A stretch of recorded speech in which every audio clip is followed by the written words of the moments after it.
Hey gamer friends, I'm Danielle. And I'm Josiah, and we are ready to roll.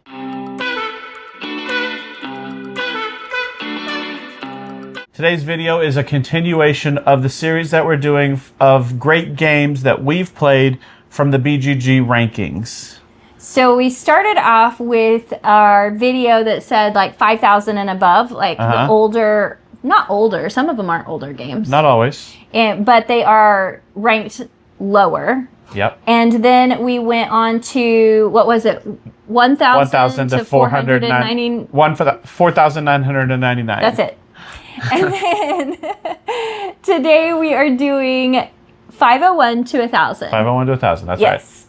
All right. Finally getting that straight. Yes. All right. So the first one up on the list comes in at 981 on BGG, and it is Windmill Valley.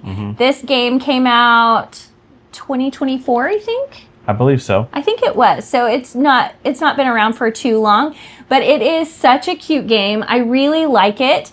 There's a great, interesting gear mechanism on how you choose your actions, and you get to do all kinds of different things within the game. They're almost like mini games a little bit. Yes. Maybe not quite so much as like a fromage, but there's definitely kind of that feel because you're putting out windmills, you're doing something in your own tableau as far as like building out tulips and different things. So it's a good one. I really enjoyed this game. Yeah, I like it. It's not one of my favorites that we play, but it could absolutely be higher on my ranking, my personal ranking, after maybe some more plays. But right. Yeah, we haven't actually got a chance to play this too much. No. But I have really enjoyed it when we did. Yeah, so, absolutely. Yeah, that's a good one. Okay, the next one comes in at 961, and it is Challengers. This is a 1v1 battler tournament, actually. Yeah, so you can play like 8 players. Up to 8 players, so, yeah. But you're battling individual people within the 8. Yeah, and it's in a tournament or bracket style. So we had a lot of fun with this. We played it with 4 people, and it was a lot of fun. I really liked this one. Yeah, you liked this one a lot more than I did, but I did enjoy it. I think this one would be like a really good Christmas game for us because that's when you have a lot of people, and I think at the 8 player count, it would be really fun. I know it's on BGA. I actually haven't tried it on BGA I haven't either.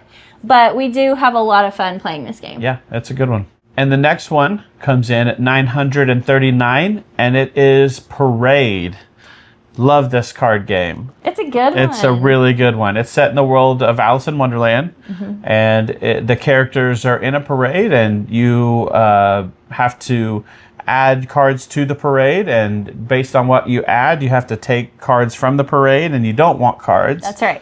And so the first person to get all 6 colors in their player area loses. Well, in the game. Or in the game. And then you have to add up points and stuff. Right. That's right. That's the in-game trigger. Yeah, so it's a pretty simple game to learn. There is some math involved. There is some math and some strategy. See where some people are like, ooh, I want to stay away from that because you do have to kind of like figure out, okay, how many cards am I going to end up taking and things like that. But I liked it. It's a great one. I really love this one. We like card games. Yeah, we do. So I think it's a good one. Yep. Okay, next is 916, and it is Finspan.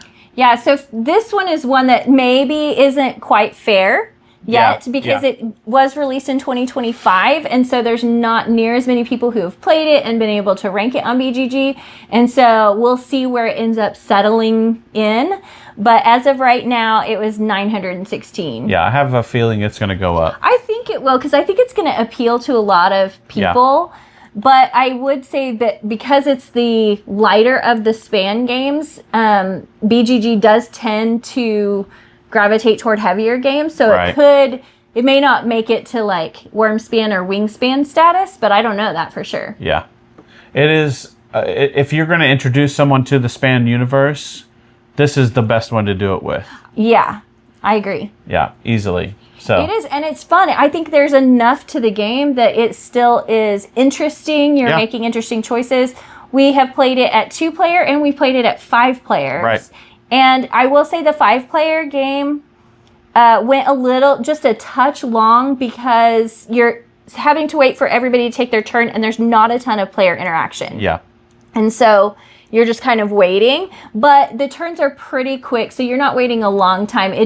There's not as much interaction. And if you were playing with 5 people who knew how to play the game, yeah, we were teaching it. yeah, then it would not feel as bogged down a little bit. That's true. And it is all you're doing is either playing a card or diving down and activating or triggering the actions that go along with that column. Right. So Yeah. yeah, it's a good one. Okay, and then next is 915, one spot higher, I guess. Yeah.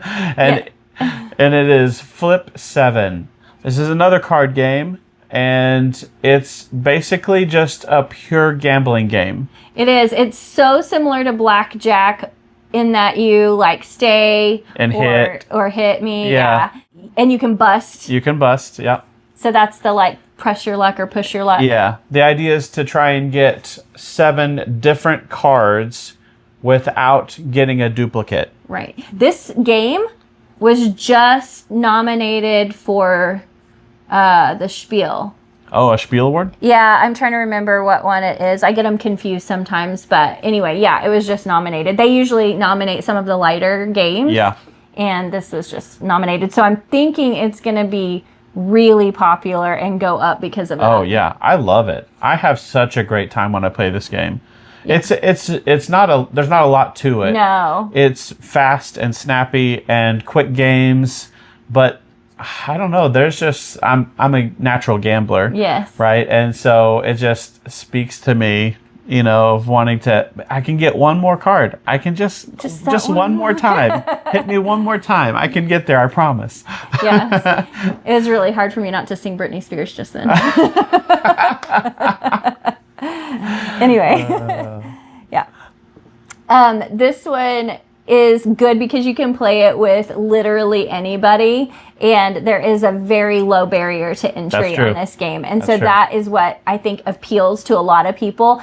And it's one of those games that like kind of the more ruckus you are, the more fun it is. Yeah, absolutely. So if you have people who are way too serious, it's not going to be near as much fun. Yeah. And that's how a lot of party games are. They're just a lot more fun, the more like silly and ruckus and, not taking yourself too seriously. That's right. All right. And next is 883, and it is Deep Sea Adventure. This one's so fun. It's a cute little card game, and it's not even a card game. It's a tile game. Yeah, is that with dice? Would you consider it a tile game? Well, I mean, you place tiles out. Yeah, you but dive down the tiles. Yeah, but it's not like you're not placing tiles, so it's not like a tile placement. It's not tile game. placement. You're right. I don't know what this is considered. It's a push your luck element. It is a push your luck game. Yeah. Yeah. So basically, you have these square tiles, and they range from light blue to dark blue. Oh, right. And it simulates you going from your submarine or your boat, maybe. I don't remember. And diving down into deeper into the depths of the ocean to get treasure. And the further down you go, you use more oxygen, and you still have to make your way back out. And so it's sort of that, how deep can you go? How big of a treasure do you go after? Yeah, because the further you go down, the better the treasure. Yeah. And still make it back alive, basically. We are not good at this game. No. Every time, have we ever won this game? I don't think so. Yeah, I think we're too gambly. Risky. Yeah. What's funny is that we played this game with Talon and Michaela, and Talon and I made a gentleman's bet to go all the way down to the bottom of the ocean to get the biggest treasure and try and come back, and we didn't make it. No. But it was a lot of fun. It's a really fun game. It's pretty quick too. It is. It's a quick game. Next up on the list is 877, and it is New York Zoo. And this, have you played this one yet? I have not. Okay. This is one where you are essentially just taking polyomino shapes and putting them into your zoo, and then you have to place certain animals go in that zoo, and you're kind of collecting those animals on the polyomino shapes, and you score based on that, and you kind of go around this circular track to collect all of these tiles. And there are times where you pass certain animals, and then you can pick an animal to take instead. And so it's interesting, it's fun, it's cute, it has the cute little animals. It's right up my alley. I really enjoy games like this. I'm going to have you play this one Yeah, with well, me. I'll have to play it. Yeah, so that way you can at least know what I'm talking about. Right. Yeah. Next up then is number 771, and it is Can't Stop. Another push your luck game. The push your luck game, yep. And this one is dice rolling. Yes.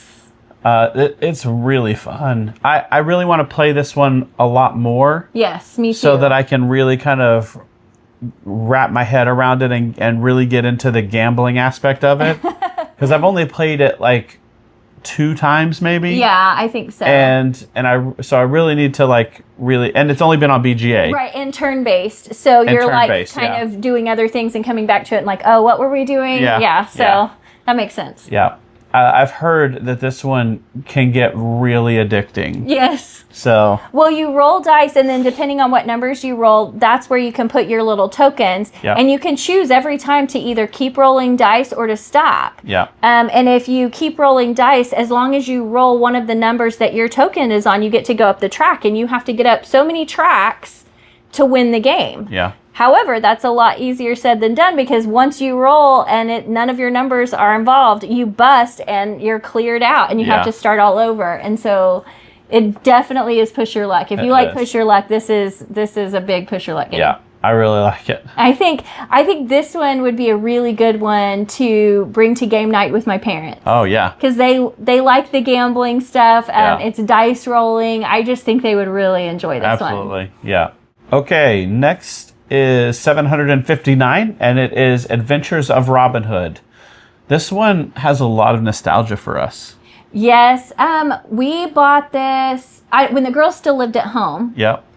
and we got to play through it, and it was so different. It was. Than any game we had played. Yep. And I think it's still very different than any game I've played. Yeah. I like that it comes with your player book that walks you through the game is an actual literal hardback book. They Right. made it look like a storybook. Yeah. Which I think is just so cute. Yeah. Very clever. And then as you are playing on the board, there are windows that you have to open at different times to do different things, and Right. that's really interesting. There's a lot of game to it, There is. and it definitely kept us engaged for a long time, actually. We played Right. it lots of times. Yeah, we played through. I don't think we ever finished it. We didn't finish it, no. But we got close. Yep. But there's an interesting mechanism too, where you have to kind of measure your spacing by your characters. You kind of measure it out. Do you remember that? Yeah, vaguely. Yeah. And so that was different. You're like, oh, I have to get this far, and you kind of measure out your Yeah. character to get there and stuff, because it's kind of an exploration. Yeah. But you're cooperating to achieve some sort of goal on the board with each chapter of the book. That's So, right. We haven't played it in a long time. I know, it's been a while. But it is really fun. And also the fact of you have the things that are going on in the castle, but then you have the things going on in the forest and Yes. outside the castle, and you're all working together to try to complete all of the different goals. It's really fun. Yes. It's a good one. That's when we should get back out at some point and We should. see how it goes, to replay it. Yeah. I know they also came out with an expansion later for that game. So, and I don't know what you would do. Do they extend the board? Did they do so? I just don't know what they would do with that. So I didn't don't look know. into it, but I don't know. Maybe the next time we have both girls over, we can get that one back out for Yeah. nostalgia's sake. they would probably like that. All right. The next one on the list is a really good one. It's 736. Should be higher. Probably will go higher. And it is Fromage. Yes, the making cheese game. Making cheese game. This one has been talked about a lot by a lot of Yeah. different people because it's really good. I love it. It is It's so good. So good. It's just like a game of mini games. It is. And you can't really do everything really well, so you kind of have to choose which, area you're going to kind of Quadrant. concentrate in. Yeah. Yeah. And so, there is that nice little sweet puzzle of I need to use my cheese characters, but they, when they get them back and how I place them are so important. Yeah, and which, quadrant or 2 quadrants are you going to really focus on, and then maybe the other 2 you just use for the middle resources, and things like that, and progressing on your tableau, whether it's the buildings or the cows or the fruit and fruits and stuff. And so man, it's so good. I really love this game. It's so fast too, Yeah. and I really like that. And then there's simultaneous play, so it feels like there's a lot of game in a really short period of time. That's right. In fact, the first time we played, I was like, oh, that's it. The game's over. But it Yeah. wasn't in a I'm disappointed that the game is over sort Right. of way. It was just like, oh, that was fast. Let's do it again. Yes. More Yeah. than anything, and I like that. Yeah, this is one of the few games that we have that has actual simultaneous play. Mm-hmm. Like there's other games that we have that you maybe do things on other people's turns, but Yes. this is one specifically that whoever's playing are all taking their turns at the exact same time. Right. And so the raise in how many people are playing really doesn't matter. It doesn't change it. Because it doesn't change the game at all. You Yeah. can play with 2, you can play with 4, it doesn't make any difference. Right. Yeah. Really good one. Next up is number 670, and that is Take 5. Take 5 is another a card fun one. game. We told you we really like card games. Yeah, So we Take do. 5 is so fun. This is another one that we introduced to my parents, Mm-hmm. and we play with our niece and my aunt and stuff. It's so fun. But what you do is you have cards that are out on the table. There's maybe how many? 5, I think. Is there 5 rows? I think so. Anyway, and you are dealt a hand of cards, and these cards range from 1 to 100, basically. Is that right? It goes above 100, Oh yeah, Yeah. it does go up above 100. but it just has a number on it. yes. And actually, I guess they're bullheads. yes. There's That's different exactly- numbers of bullheads on each card. Yeah. And you're playing out cards, and when you everybody chooses a card at the same time, but you don't reveal it. Everybody reveals at the same time. Yeah. And then you start playing your cards out lowest to highest, and it has to go in the row that is closest to the number. Sequentially. Yes, Going sequentially up. going up. Yeah. And so it is so fun because sometimes you think, oh, I'm going to be playing in this row, but you're not. You're playing in a different row, which then if you play the 6th card, you have to take the previous 5 Right. cards, and those count against you at the end of the game. Yeah, all the bullheads on all of those cards are negative points at the end of the game. Yeah. So it is so much fun. It is. I really enjoy it. This is one that I feel like you don't know what's going to happen because you don't know what everybody's going to do, and you just think one thing and then it's Yeah, you something have to else. kind of hedge your bets. Like I've Yes. done that before. I'm like, well, if I play this card, I can definitely play it here, and that's where I want to play it. But also, I could probably play it here. Maybe, yeah. If things fall go right. badly in this one, you kind of have to hedge your bets, and maybe I think they're going a high number or a low number, and so Yeah, trying or to figure that out. If you're stuck with all high numbers or all low numbers or something, Yeah. you just happen to be stuck with stuff, you're like, We'll see what happens. I guess this is what we're doing. Yeah, yeah, It's fun. it's a good one. All right, next up, number 638 is Legends of Andor. Another nostalgic game for Very us. nostalgic. This one we wanted to talk about because it was one of the first right here. games. Yeah, it is right there. Right there. It was one of the first games that got us into the hobby. It wasn't the first, but it was Yeah. one of the first games. It is cooperative, and it's an adventure game. There is some fighting. There's Yeah. some pick up and deliver. Yep. There is Resource some... gathering. Yes, and so your characters are actually there's some asymmetrical stuff to them, so Yeah. you have different powers, different things you are strong in, Mm-hmm. and so it just hit a lot of those check marks for us. Yeah, yeah. It felt like a bit of RPG for me. Yeah, I could see that. And this was back before I got into any other games that were RPG other than like D&D, but yeah, it ticked a lot of those boxes for me.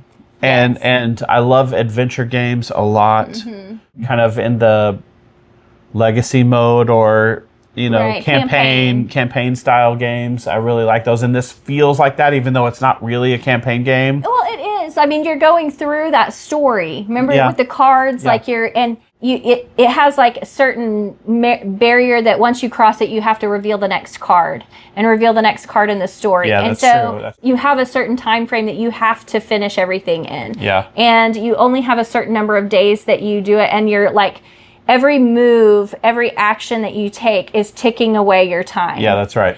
And so it makes it like, you're like, oh, can we get this done in time? Yeah. Another thing I really liked about this game that was very new to us was a board that was utilizes both sides. Oh yeah, that was very new to Yeah, us at so the time. when you get done playing enough of the game to get past the first board that you use, Mm-hmm. you flip it over, and then it's sort of like a second part of the game. Right, And- right. It's like another story that Yeah. you're playing through. You're still playing through the story. Yeah, and it's harder, and so yeah, Mm-hmm. More enemies come out and stuff. I really liked that. We have such fond memories of this game, Definitely. even though we haven't played it in a It's been lot a of years. long time. A lot of years. Yeah, and I will say we did not enjoy the sequels near as much as the first one. True. Yep. They had 2 other ones that came out, but the first one is definitely the best one. Absolutely. And that's, that happens. Sometimes it happens. Next up is number 582, and it is Trio. Yep. Again, another card game. There are Another so card many game. card games in this list. But Trio is just so simple. It's also called Nana. Nana. Yeah.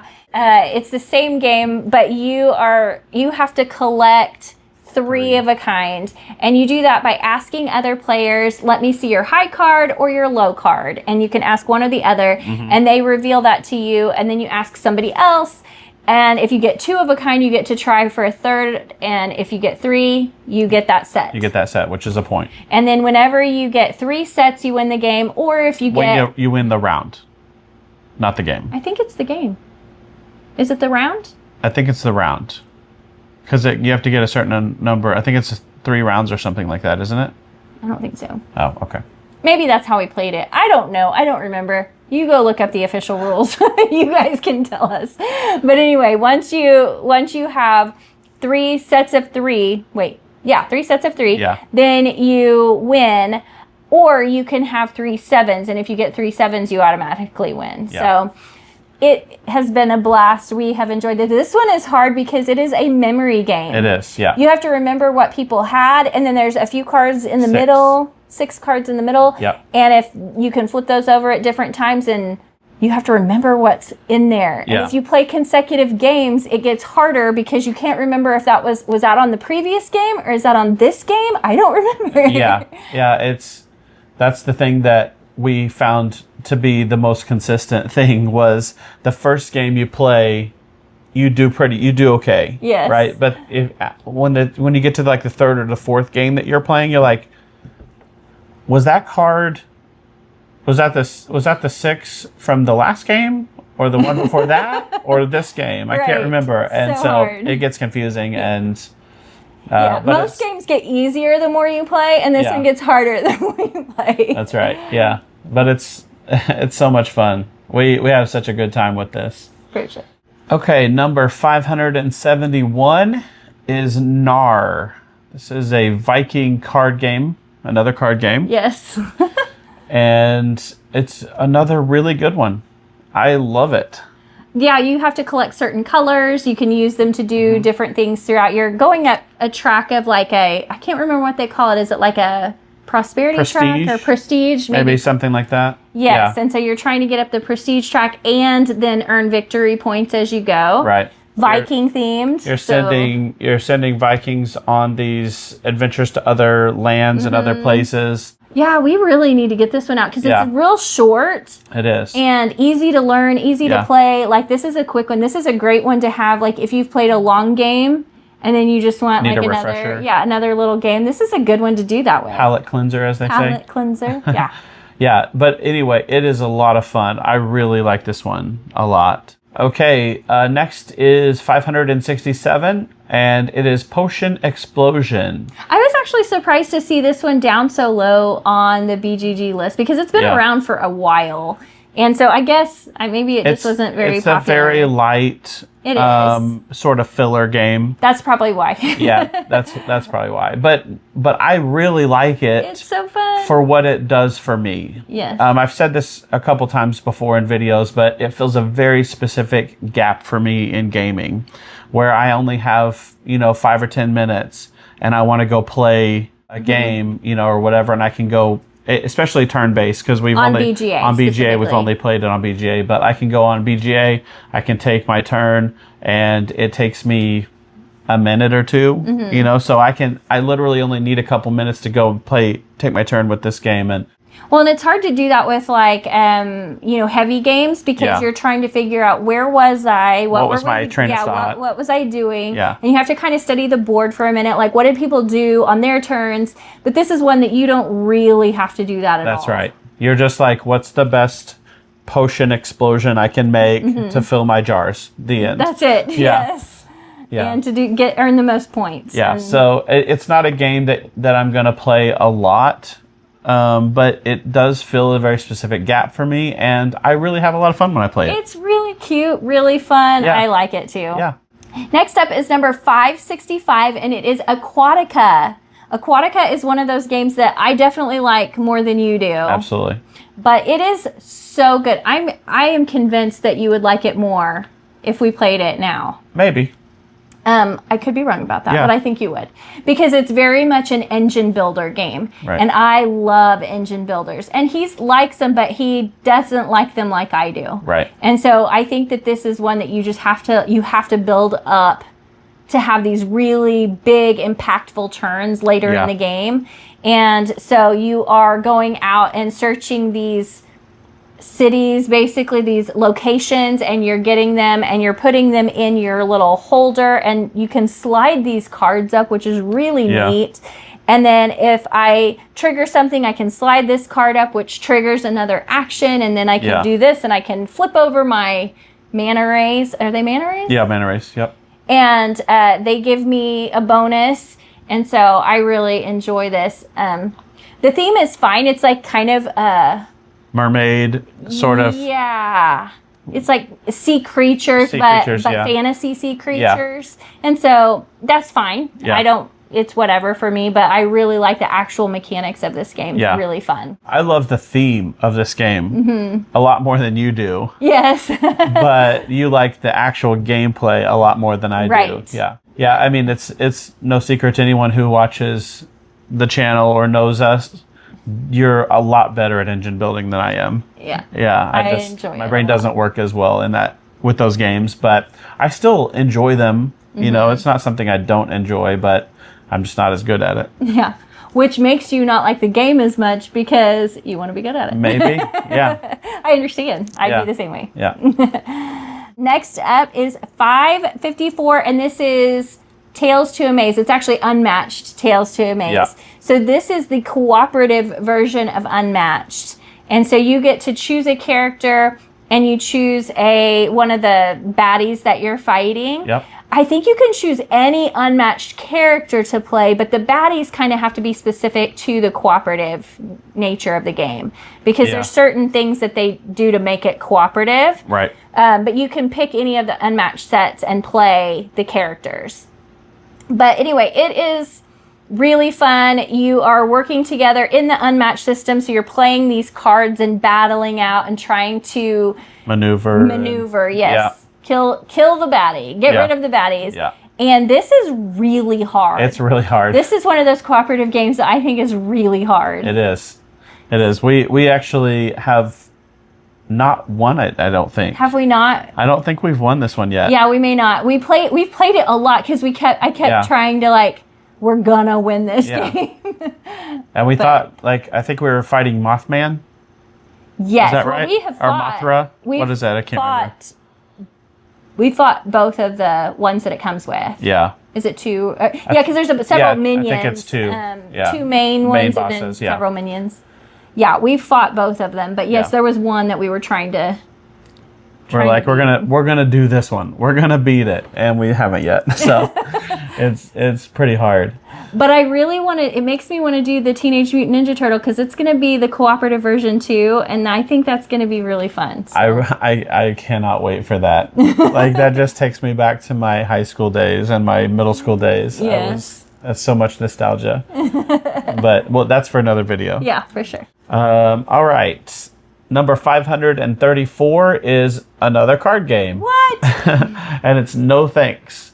This is another one that we play primarily with her parents and aunt and sometimes her niece and have so much fun. It's a sort of a gambling game. Yeah, I mean, it says an element. Yeah, so the cards are numbered 1 to, I think, 35-ish or something like that, 36 maybe. Yeah. Mm-hmm. And so it's that you put the deck in the middle of the table, you draw one, and that you have to take it, and then you can either keep it or you can put one of your little tokens on it and say no thanks and slide it to the next person to your left.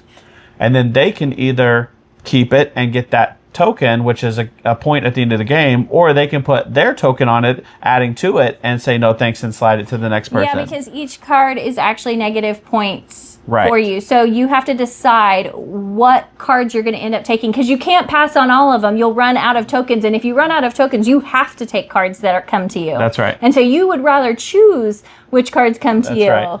And so it makes it very interesting. And you take a few cards out of the deck at the beginning of the game, which we did not do the first several times we played the game. That's right. You take several cards out, so you don't know if you're going to be able to connect cards. Because if you connect them, it relieves some of the points that you get. Yeah, because you can slide them into one pile. Yes. And then it's only the one on top. But if you're looking for a specific card and you're like, if I can just put these together, then I won't have near as many points at the end of the game.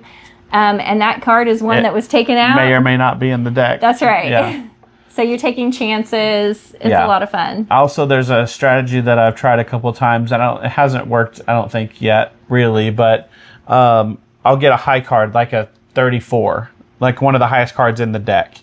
And I'll put my token on it and pass it around. Well, nobody wants a 34. Right. Right. So it goes all the way around the table, comes back to me. And then I've got, 5, 6, 7 tokens on it. And I'm like, okay, so I'm getting this at a 7 token discount. Maybe it's worth it now. But I could try and send it around again right. and get a lot more tokens. So I've tried that a couple times and it hasn't worked. Somebody takes it because there's too much incentive, too many tokens to take. Yes. So, but and you hide your tokens so no one can see what you have. How many you have, yeah. It's a lot of fun. We have a lot of fun with this game. I like it a lot. Yeah. All right, next up is 516, and it is World Wonders. This game looks really cool, first of all. When it's out on the table, those World Wonders, I really like them. They're like wooden pieces that go on your board, and they just look good. It's satisfying. It is. Yeah. But you have to draft certain like polyomino shapes into your area, and they have certain placement rules just like most of those tile placement games. But your goal is to build up enough of exactly what you need so that you can build that world wonder into your area. And there's like I think three world wonders that are draftable at any given time. And so and you have to connect it. Right. Yeah, that's what I was saying. There are rules on how you place things into your area. Yeah. You have to place them near roads and different things like that. So that's right. it's really good. We learned that there's a way to play it as kind of a take that when you play it at 2-player, and it made it a lot more fun for us. We were trying to who can get a race to who can get certain World Wonders first, and then I see what they're going for, so now I'm going to go for that. Right. We were just being really kind of mean in it, but not in we were playfully not in a real mean way, but it made it so fun because we were just trying to get it first, and if I can just get to that first, have what I need.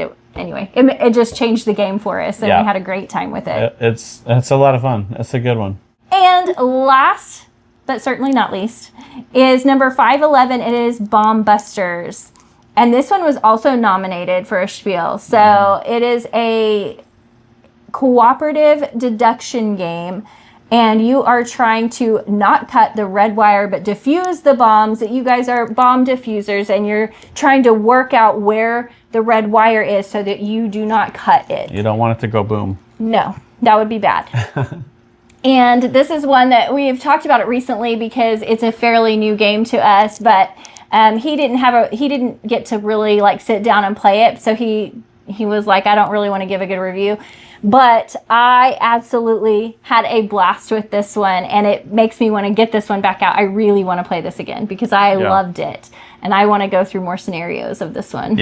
Yeah, we'll definitely have to do that. Yeah. So I can have a fair shake at the game. Yes, see if this is one you really want. Form an actual opinion about it. Yeah, and because this one was just nominated, I have a feeling this one is going to shoot up in the sure rankings as well. All the 511. I think it came out at the end of 2024, maybe, or I don't know when it was, but it was definitely 2024. Yeah. But I think it'll raise. Yeah, from here. probably.